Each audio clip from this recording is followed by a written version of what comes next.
A realidade bíblica sobre o inferno. Autor desse texto, Gaspar de Souza. Introdução. O debate sobre o inferno tem sido reacendido. Por diversas vezes, pregadores conhecidos e desconhecidos têm procurado dar suas visões acerca do inferno. Mais recentemente, um famoso preletor para jovens negou que o inferno seja real e o eterno. Alguns de seus livros têm sido traduzidos para a nossa língua, bem como a sua série Numa. Estou falando do Rob Bell, que recentemente causou estranheza no mundo cristão ao afirmar: um Deus amoroso jamais sentenciaria almas humanas para o sofrimento eterno. Será? Parece que tem sido moda ou ressurgimento de antigas heresias negar a existência e eternidade do inferno.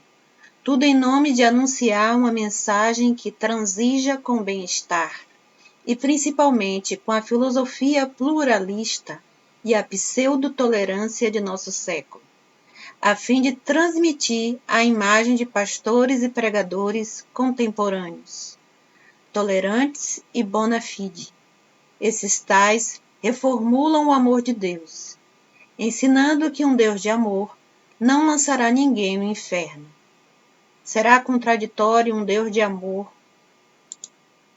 condenar homens ao inferno? Se Deus realmente é amor, então como ele pode mandar alguém para o inferno?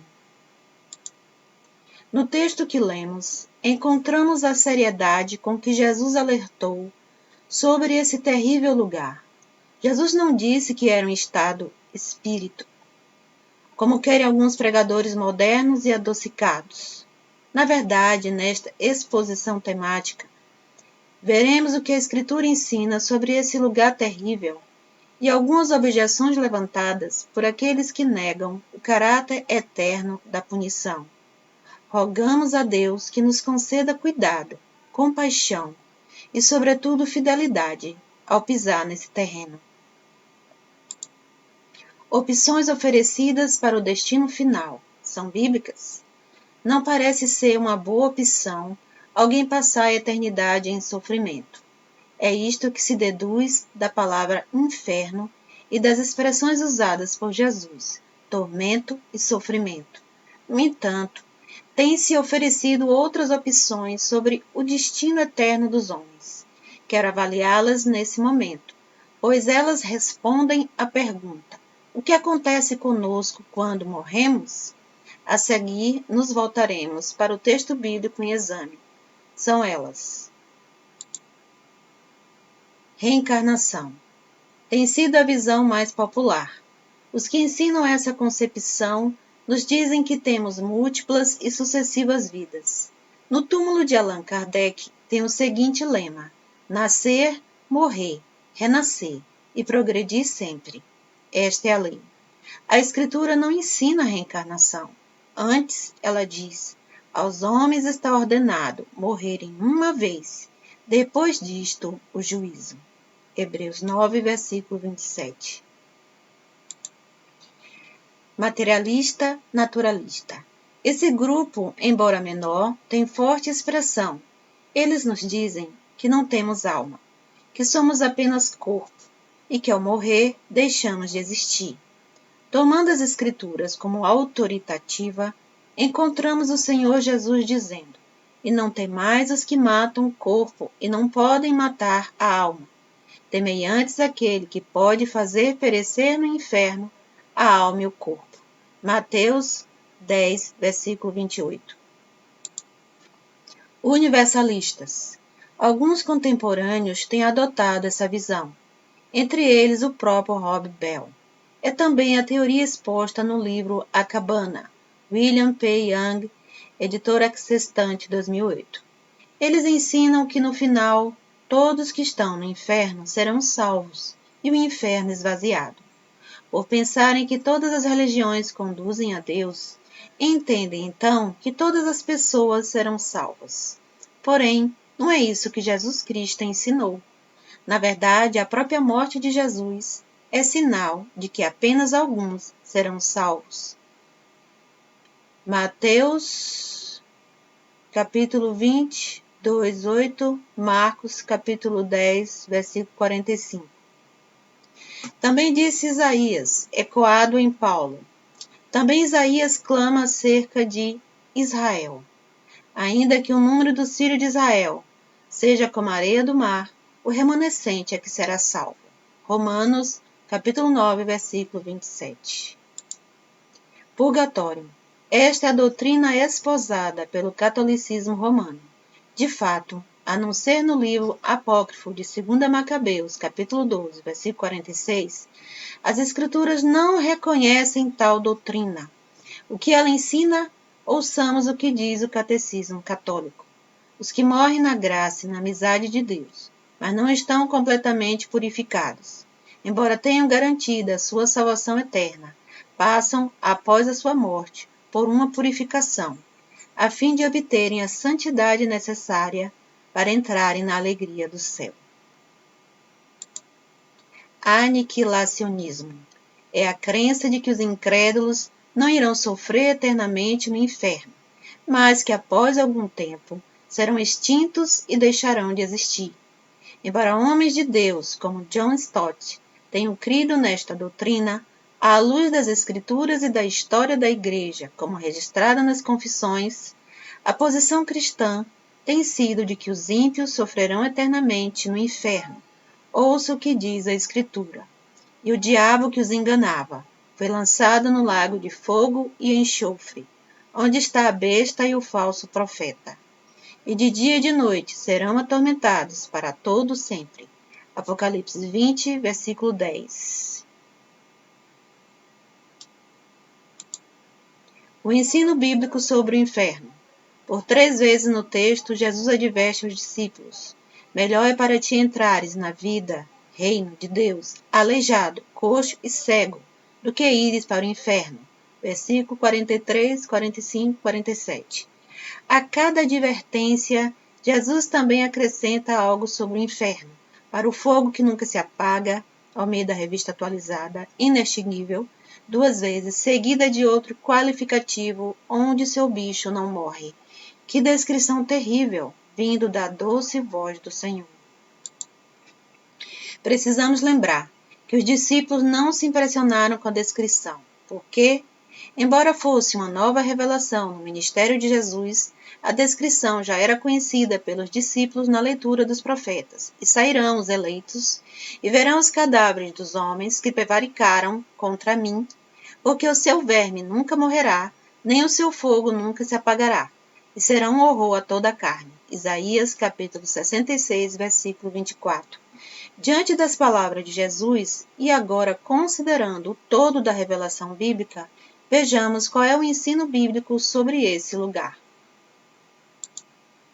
Primeiro, o inferno é um lugar real. Jesus diz que as pessoas vão para o inferno. O verbo eiselten, usado, implica em deslocar-se ou separar-se. No nosso texto, usa-se com a preposição eis e o substantivo ten gena. Essa construção gramatical dá a noção espacial. Desse modo, o que Jesus quer dizer é que alguém é separado para dentro da Geena. Mas o que era Geena? A palavra traduzida por inferno, Geena, era uma referência a um lugar chamado de Vale de Inom. Juízes 15, versículo 8, 16, 18, 2 Reis 23, versículo 10, 2 Crônicas, capítulo 33, versículo 6, ficava ao sul de Jerusalém, e lá os antigos judeus apóstatas sacrificaram seus filhos ao deus pagão Moloque. 2 Crônica 16, 3, capítulo 21, 6, Jeremias 7, versículo 31, capítulo 19, versículo 5, 6, capítulo 32, versículo 35. Foi o rei Josias quem pôs fim a essa prática e transformou o lugar num lixão da cidade. Ali eram jogadas as carcaças de animais que eram queimadas dia e noite. Havia um fogo por baixo do monturo e, por não faltar carniças, nunca deixava de haver vermes. Veio a ser, portanto, o designativo do lugar de juízo de Deus e se passaria a chamar Vale da Matanças. Jeremias, capítulo 7, versículo 32, capítulo 19, versículo 6 e 7. Ao dizer então que os ímpios vão para a Geena, inferno, tem-se uma ideia acerca do horrível lugar. De certo que não havia outra figura para demonstrar quão terrível e miserável é o inferno. Não havia descrição mais chocante para descrever sofrimento e tormento. Então afirmamos à luz das Escrituras, o inferno é um lugar real. Segundo, é um lugar de consciência. Ora, ao dizer que é melhor isso do que aquilo, Jesus Cristo revela que aqueles que vão para o inferno estão conscientes de suas escolhas. Poderiam ter escolhido ficar sem uma mão, um pé ou um olho e entrar no reino de Deus, mas preferiram perder a sua vida. Semelhante imagem apresenta no versículo 42. Melhor lhe fora que lhe pusessem ao pescoço uma pedra de moinho e que fosse lançado no mar, em que aquele que fosse motivo de tropeço para um crente mais pequenino estava ciente do tropeço causado. Também o causador de tropeço estava consciente de sua pedra no pescoço e do lugar onde estava se lançando. De igual modo, aqueles que vão para o inferno saberão onde estão e por que estão ali. Terceiro, é um lugar de permanente sofrimento. Quando Jesus diz que o fogo nunca se apaga e o verme não morre, aponta para uma realidade permanente. O que mantém o fogo aceso é a existência de material para combustão. No inferno não faltará material para combustão. Claro que, ao usar a referência de fogo, pode-se muito mais falar do sofrimento sob o juízo divino do que sob chamas literais, de acordo com alguns comentaristas. Diz Anthony Requema. O objetivo das figuras, porém, é que o tormento e a angústia internos, simbolizados pelo verme, nunca terão fim, e os sofrimentos exteriores, simbolizados pelo fogo, nunca cessarão. Se as figuras utilizadas nesta passagem não significam sofrimento sem fim, então elas não significarão coisa alguma. Por diversas vezes, Jesus usa figuras semelhantes para falar do sofrimento eterno. Por exemplo, Jesus disse que é um lugar descrito como uma fornalha de fogo, onde haverá choro e ranger de dentes. Mateus 13, versículo 50. Jesus disse que os justos irão para a vida eterna, mas os ímpios para o tormento eterno. Mateus 25, 46. Ora, não faria sentido pensar que os justos estarão junto a Deus por toda a eternidade e, no mesmo texto, Jesus pensar que o tormento é temporário. O inferno também é chamado de trevas. Mateus 25, versículo 30, Mateus 22, versículo 13. Em outra designação, é que os que são destinados ao inferno, ira e indignação, tribulação e angústia, Romanos 2, versículos 6 a 9. De acordo com João, os ímpios serão atormentados de dia e de noite pelos séculos dos séculos. Apocalipse 20, versículos 10. De acordo com Apocalipse 19, versículo 20, a besta e o falso profeta foram lançados vivos no lago de fogo e enxofre. Porém, depois de 1000 anos, eles ainda estavam lá, onde receberão a companhia do diabo. Apocalipse 20, versículo 10. Quarto, o inferno é o lugar da ira de Deus. Quando Jesus diz fogo que nunca se apaga, isso nos fala não apenas do sofrimento, mas também da ira de Deus. Em mais de 600 lugares, a Bíblia fala sobre a ira de Deus. No caso específico do inferno, o fogo não é purificador, mas o fogo da ira de Deus. Alguns há que costumam colocar os atributos de Deus uns contra os outros, como se porventura algum atributo de Deus prevalecesse sobre os demais. Porém, a justiça de Deus, bem como seu amor e soberania, exigem a existência do inferno, porque Deus é justo. Ele não pode contemplar os pecados. Hebreus 1, versículo 13. Porque Deus é amor e amou o mundo. Aqueles que rejeitam esse grande amor, rejeitam tão grande salvação. Hebreus 2, versículo 3. Porque Deus é soberano, o mal precisa ser derrotado. Deus vencerá no final. Apocalipse 20. O inferno, portanto, é o efeito da ira de Deus. Conclui-se daí que o inferno não é governado por Satanás, mas Deus reina também no inferno. Como disse William Hendrickson, o inferno é inferno porque Deus está lá. Deus em toda a sua ira. Hebreus 12, versículo 29. Apocalipse 6, versículo 16. O céu é céu porque Deus está lá. Deus em todo o seu amor. É desta presença de amor que o ímpio é banido para sempre. Quinto, Jesus ensina que é possível livrar-se de ir para o inferno, ao dizer, melhor é isso do que aquilo. Jesus apresenta uma maneira de ser lançado no inferno. Diante do contexto maior. Capítulo 8, versículos 34 e seguintes, fica claro que os seguidores de Jesus Cristo, porque renunciaram aos seus pecados, negaram-se a si mesmos, tomaram a sua cruz e até mesmo perderam a sua vida por amor de mim, Jesus Cristo, e do Evangelho, capítulo 8, versículo 35, assim, ao fazer a comparação entre o que é melhor, estamos diante do teste do Senhor para saber quem é seu discípulo ou não.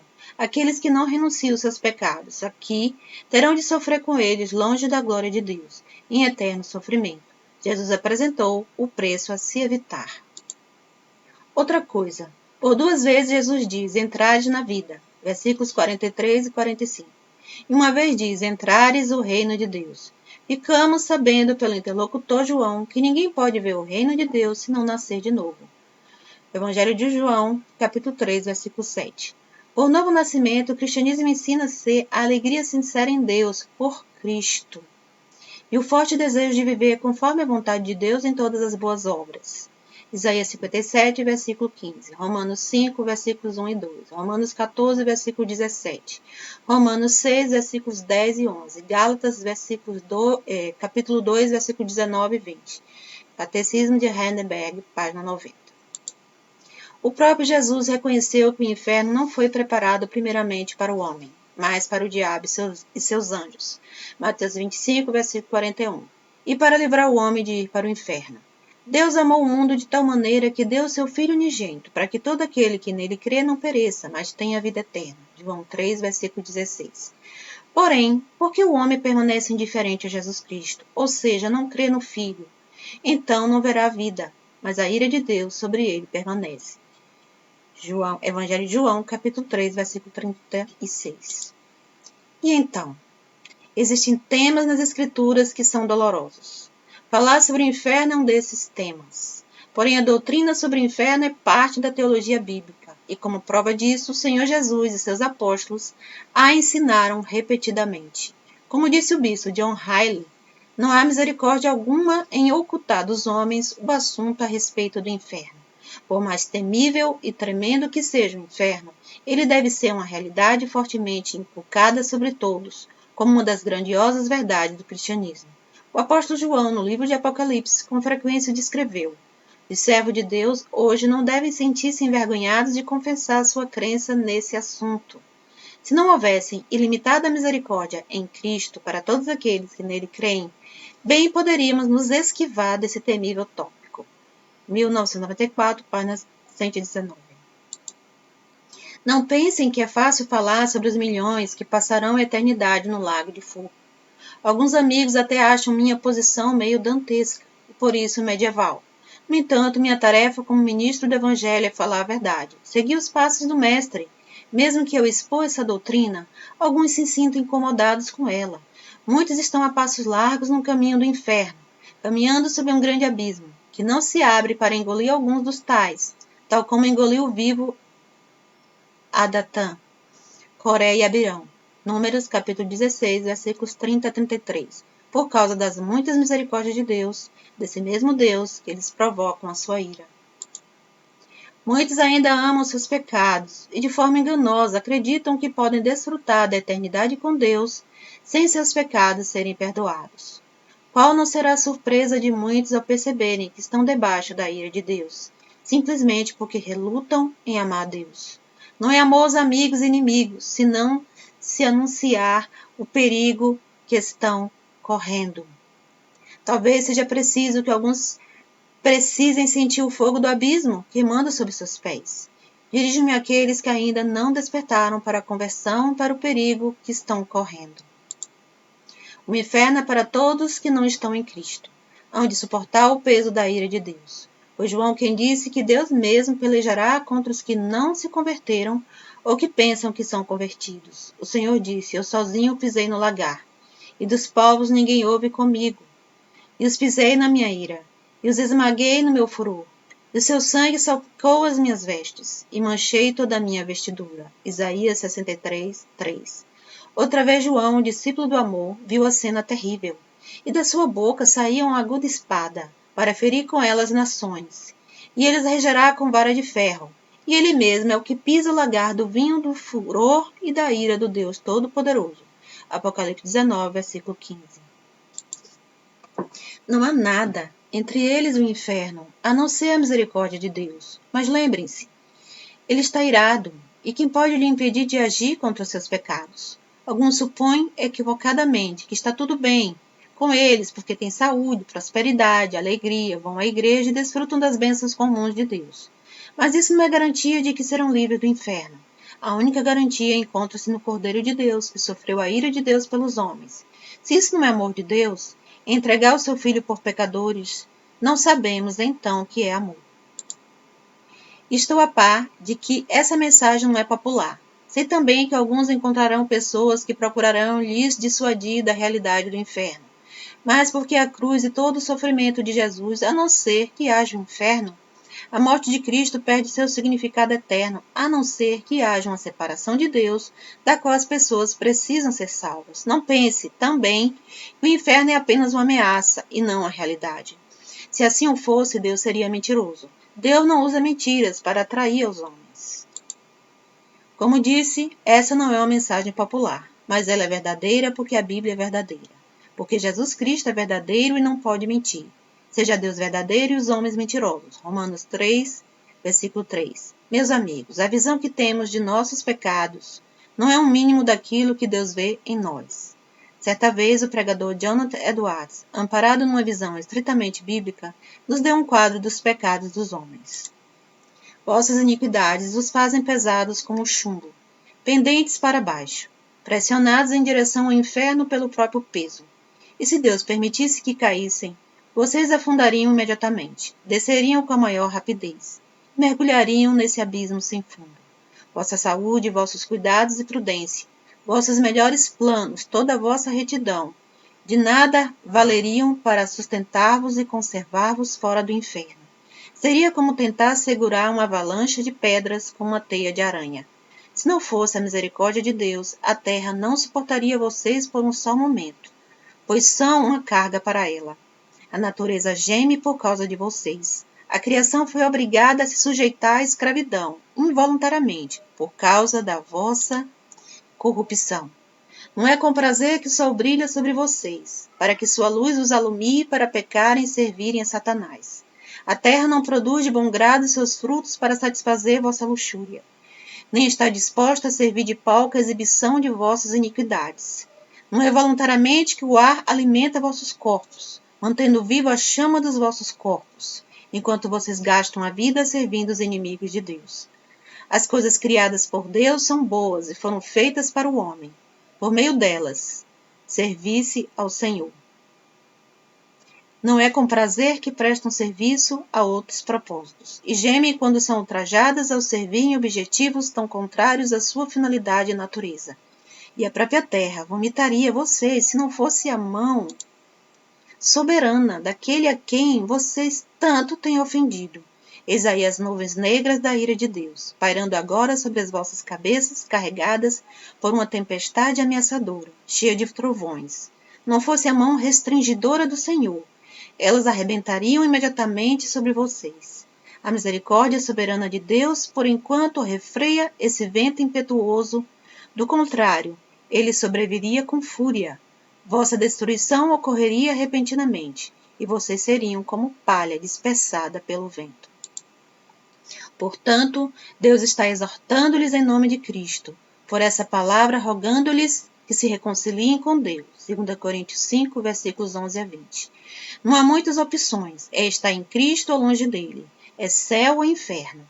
Não brinque de cristão, não brinque de crente, não brinque de religiosos ou mesmo ateu. O Senhor Jesus é o seu Deus e Salvador? De fato, você já o recebeu e, portanto, pode ser contado sobre os eleitos do Senhor? O machado já está posto à raiz e toda árvore que não dá bom fruto, corta-se e lança-se no fogo. Mateus 7, versículo 19.